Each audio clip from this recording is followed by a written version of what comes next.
आप देख रहे हैं डार्क 7। फरवरी 2018 की बात है। मैं रोज़ की तरह चाय पीते हुए समाचार पत्र पढ़ रहा था।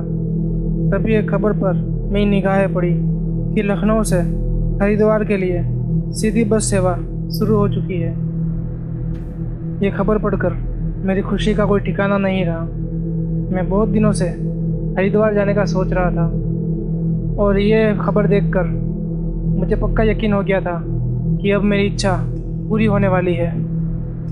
मेरा एक दोस्त जो सीतापुर में रहता था वो भी हरिद्वार जाना चाहता था।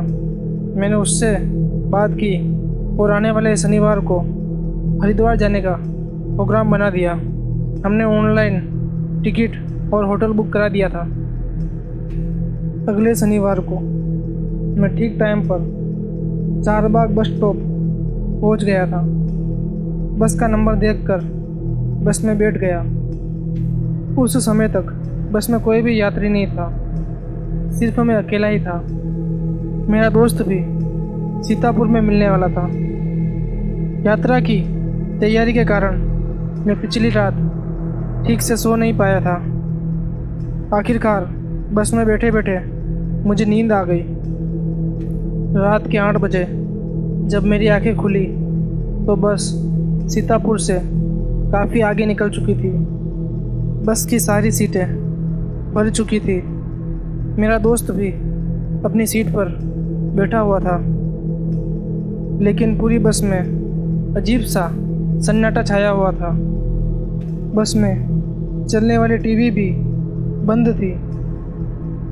एक और बात जो मुझे अजीब लग रही थी, मैंने देखा कि बस के सारे यात्री सफ़ेद कपड़े पहने हुए हैं और मेरा दोस्त भी सफ़ेद कपड़ों में था।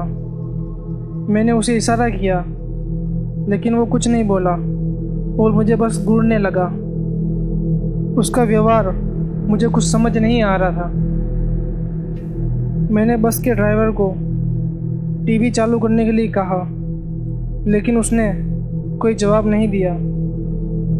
10 बजे के लगभग मैंने ड्राइवर से कहा, बस किसी ढाबे पे रोक दो क्योंकि मुझे भूख लगी है। पर उसने बस नहीं रोकी, बल्कि बस की स्पीड और बढ़ा दी। बस में सवार सभी लोग मुझे देखकर ज़ोर ज़ोर से हंसने लगे। अचानक मैंने देखा कि सभी लोगों का साइज़ आकार में ज़्यादा हो रहा था। मैंने अपने दोस्त का हाथ पकड़ा तो बर्फ़ की तरह ठंडा था और उसका रूप भी सबकी तरह बदल रहा था। और ड्राइवर अपनी सीट से गायब हो चुका था और बस बिना ड्राइवर के फुल स्पीड में भाग रही थी। ये सब देखकर मैं बेहोश हो गया। दूसरे दिन जब मेरी आंखें खुली तो मैं गंगा के किनारे पड़ा था। पास में ही मेरा बैग पड़ा था।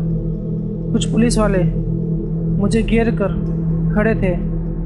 जब मैंने उन्हें अपनी कहानी सुनाई तो किसी को भी मेरी बात पर विश्वास नहीं हुआ। पुलिस की जांच में पता चला कि जिस नंबर की बस में मैं बैठा था उस नंबर की बस का तो मेरे बैठने से कुछ घंटे पहले ही एक्सीडेंट हो चुका था। उसमें सवार सभी लोग मर चुके थे। सारे यात्री हरिद्वार के थे और दुर्भाग्य से मेरा दोस्त भी जब स्टेशन आने के लिए घर से निकला तब बस एक्सीडेंट में मारा गया। मेरे दोस्त के घर वालों ने मेरे घर पर फ़ोन किया था, पर मैं घर से निकल चुका था, इसलिए घर वालों ने मुझे नहीं बताया। सारी बातें जानकर मेरे होश उड़ गए थे। मैं सारी रात भूतों के साथ सफ़र कर रहा था।